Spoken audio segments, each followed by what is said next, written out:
What's up guys, and welcome to the ending explained for Ouija Origin of Evil. Now this is technically a sequel to the very bad movie Ouija from 2014, but this is a surprisingly vastly superior prequel set in the 1960s. Origin of Evil does have its own independent story from the first one, and an ending that needs explanation, but there's also plenty of connections to the first film as well. So I'll be diving into a bunch of stuff today, but don't worry, I've had plenty of man juice to power through. According to the first movie, that's what people call coffee. This guy is like, yeah, I'll take a refill of man juice, just like everyone does. A little more bean juice? Man juice. First, let's look at the most important connective tissue between the two movies. Both are focused around the same house as the source of the supernatural turmoil, though again the stories are separated by decades. And in the original film, it's the same characters, at least the sisters, Doris and Lena from the prequel, that are essentially the villains in the 2014 film due to the events of this movie. In the original, we are led to believe an elderly Lena, again the same character much younger in Origin of Evil, is helping Lane and fills us in on the Xander backstory. But it turns out that Lena is lying and essentially tricks Lane into freeing her sister Doris to cause even more mayhem. But all that takes place several decades after Origin of Evil, so let's backtrack and get to know the Xanders before everything spiraled out of control. In the beginning, the Xanders were a somewhat normal family living in the era of love. Things haven't been easy lately for Doris, sister Lena, and her mother Alice since their dad Roger passed away. They are scraping by as charlatan fortune tellers, making a living by giving phony seances to people. Their intentions are mostly good though, hoping to give their clients closure with their deceased relatives, rather than simply tricking them out of money. But they still aren't making enough to live off of, and based on Lena's suggestion,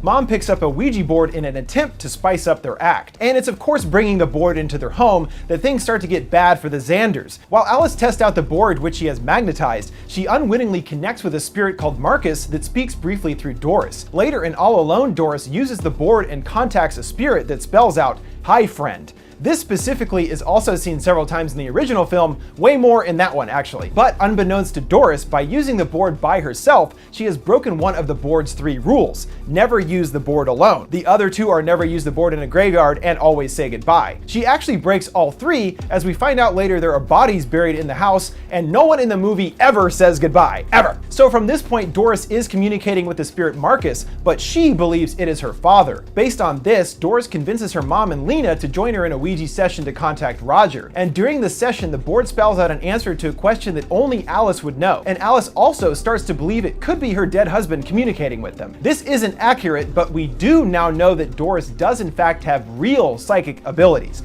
whereas her mom was only ever faking. Later, Doris uses the board alone once more, and this time actually sees the spirit of Marcus through the planchette. Love getting to use that word.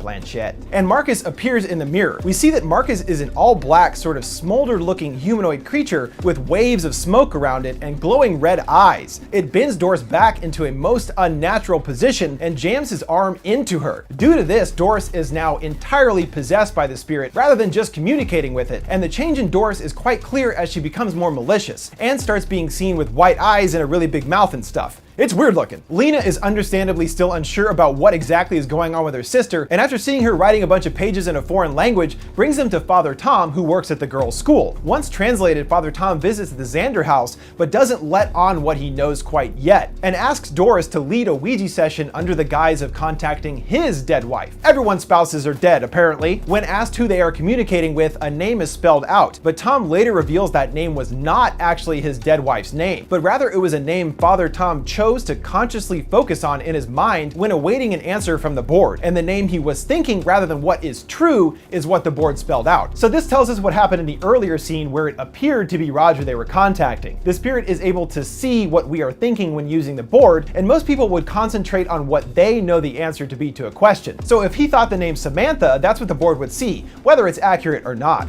Father Tom then gives us an exposition dump explaining all about the pages, which it turns out are written in Polish, and the origin of a horrific event that happened in the house years ago. It turns out that around World War II, a deranged German doctor performed torturous experiments on a number of Jewish/Polish people in a room hidden in the basement of the house. The doctor then buried them in a hidden area in the walls, and due to their violent deaths, their spirits were most likely left in a state of unrest. Later, Father Tom discovers the bodies, and then they realize they've been using the Ouija board over a graveyard graveyard this entire time, breaking one of the rules as I mentioned. Also, I'm not 100% sure that the charred monster Marcus is supposed to be that same evil doctor, after his death becoming a malevolent spirit or something, but they are both played by Doug Jones, so I do believe this is their intent with the character. Even though we don't actually see the doctor as a person in the movie, that ended up cut out of the theatrical version for some reason. So now we know the spirit needs a vessel such as Doris because it does not have a voice, and it wants one. It probably can only communicate via the board, and then would need someone to violate all three of the rules to be able to possess them, taking their voice. It also needs a vessel with significant psychic powers, as we know Doris does, as well as Lena. However, her mother does not, and we're told that this ability skips a generation. And as far as the whispering into people's ears, we don't know exactly what Doris is telling them, but we find out in the first one, as described by elderly Lena, that it is both the most wonderful and horrible things all at once. It's more about the demon using its voice to influence and bend others to its will,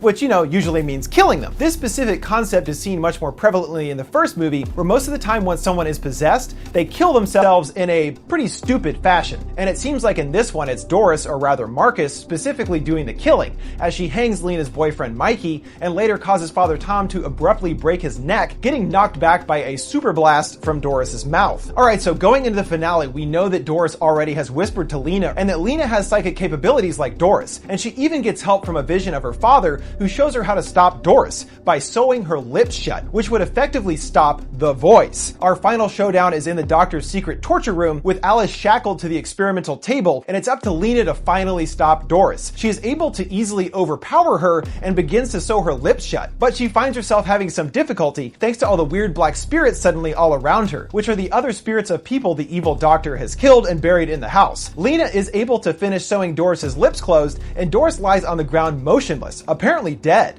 Lena goes to free her mother, but in a quite shocking turn of events, she stabs her. And we see Lena's eyes are white, just like her sister's have been, and it appears the voice has been transferred to her, or at least Marcus took over. The way this scene is constructed, it's a little difficult to see exactly what happens, but based on Doris whispering to Lena earlier, Lena also having psychic abilities, and the spirits we see all around her, there's plenty of opportunities for Marcus to take control of Lena before Doris's lips are sewn.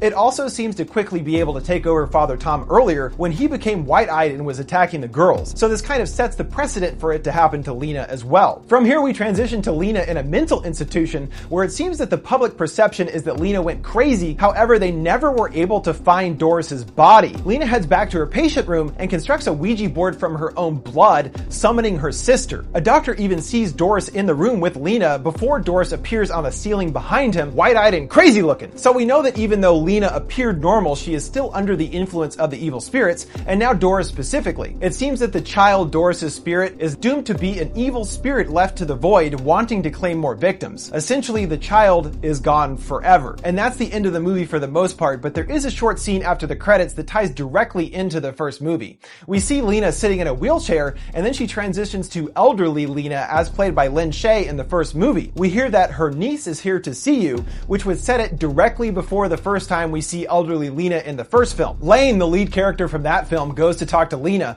posing as her niece, and gets information about the history of the Xanders, as well as unknowingly manipulated by Lena, who even after all these years is still under the spirit's control. She tells Lane that it's her mother that's the evil one, and is the one who has to be destroyed. But that's not true, of course. And we also know, thanks to the first movie, that Doris's body is still in the house, and has been ever since the events at the end of Origin of Evil. I'm sure that Lena hid her body in the attic, a location which we never see in the movie, and Doris's body plays a significant part in the plot of Ouija, with Lena duping Lane into cutting open Doris's lips, removing the stitches. And as I mentioned, Doris is actually the villain of part 1, now the evil spirit torturing a bunch of teenagers in modern times. In that movie, we are led to believe that Mother Alice is the evil one, and Stitch Up Doris is the one that needs help, but once her lips are opened, destroys the spirit of Alice, and the kids realize it's actually Doris that's the evil one. I thought about not spoiling the ending, but at this point, who cares? That movie isn't great anyway. So at the end of the first one, the kids burn Doris's body in a furnace, and I guess banish her spirit for good. But Lena is still out there, so who knows if things will ever truly be over. Well, there you go, folks. Origin of Evil's ending explained, as well as all the ways that movie tied into the previous one. But what did you guys think about the ending? And do you have any other movie endings you want me to explain? Well, let me know down in the comments below. Thanks for watching Found Flicks, guys. We'll see you next time.